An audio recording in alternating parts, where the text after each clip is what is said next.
Existem políticos que são como guardanapo usado. Foram úteis por um momento e depois jogados fora. Muitos deles conseguiram seus cargos surfando na onda de 2018. Aquela mesma que varreu a velha política, mas que, ironicamente, acabou colocando no poder um monte de oportunista de velho coração. Hoje, sem a sombra que os projetava, mal conseguiriam administrar um churrasco de prédio. Vamos falar deles? Soraya Tronic, a ingrata que mordeu a mão que alimentou. Soraya Tronic era uma perfeita desconhecida até outro dia. No Mato Grosso do Sul, quase ninguém sabia quem era essa ilustre figura. Mas como acontece com quem sabe ser esperta no momento certo, ela surfou na onda Bolsonaro em 2018 e se elegeu senadora. Gratidão. Passou longe. Quando percebeu que era mais fácil posar de independente para agradar a mídia do que manter a lealdade ao eleitorado conservador, Soraya virou uma espécie de caricatura política. Atirou para todos os lados, inclusive contra quem a colocou onde está. Resultado, hoje é apenas mais um nome numa longa lista de políticos que viraram peso morto. Sem Bolsonaro, sem voto,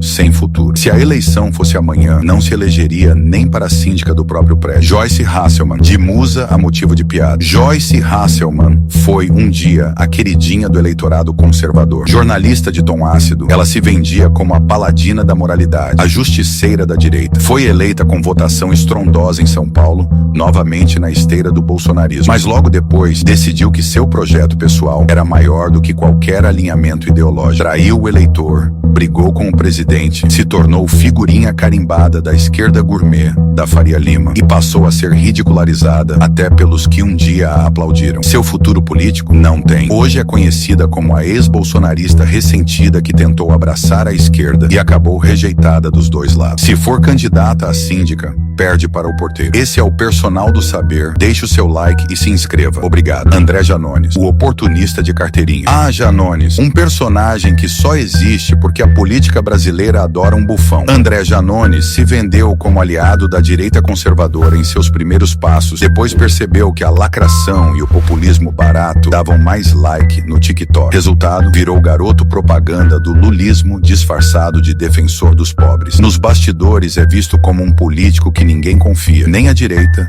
nem à esquerda. Um traidor nato que muda de lado conforme a maré. Se dependesse do eleitor que o elegeu, seria aposentado da vida pública com honras de ninguém. Jorge Cajuru, o político camaleão. Cajuru é o típico caso de político que você nunca sabe onde está, nem ele sabe. Se elegeu na onda conservadora, atacava o sistema com paixão. Era bolsonarista de raiz. Depois virou um lulista de ocasião. Agora, vendo que o barco de Lula está fazendo água, tenta nos bastidores uma reaproximação com Bolsonaro. O problema? O eleitor não esquece. Para o cidadão comum, Cajuru é aquele cara que muda de camisa conforme o dono do time muda. Sem credibilidade com ninguém, hoje é mais conhecido pelas suas trapalhadas do que por qualquer projeto sério. Síndico, nem zelador. Alexandre Frota, o meme ambulante. Quando falamos de Alexandre Frota, falamos de um caso clássico de oportunismo elevado à 10ª potência. Ator de filmes, digamos, alternativos, Frota virou deputado na onda conservadora de 2018, posando de combatente contra a corrupção. Durou pouco. Logo rompeu com Bolsonaro e passou a atuar como mascote da esquerda raivosa. Hoje, é uma piada de si mesmo. Nem a esquerda, nem a direita o levam a sério. Frota é a definição ambulante do político que perdeu a graça e a utilidade. Se fosse disputar a eleição para síndico, o prédio preferiria ficar sem ninguém no cargo. João Dória, o traidor do slogan. João Dória é um daqueles casos emblemáticos de políticos que se acham gênios da estratégia. Em 2018, colou no Bolsonaro sem vergonha. Bolsodoria, dizia, estampado no peito. Surfou bonito e se elegeu governador de São Paulo. Mas bastou sentar na cadeira para começar a tramar contra o presidente que o ajudou. Fingiu ser um liberal moderno, depois virou garoto propaganda do lockdown mais severo do país. Hoje,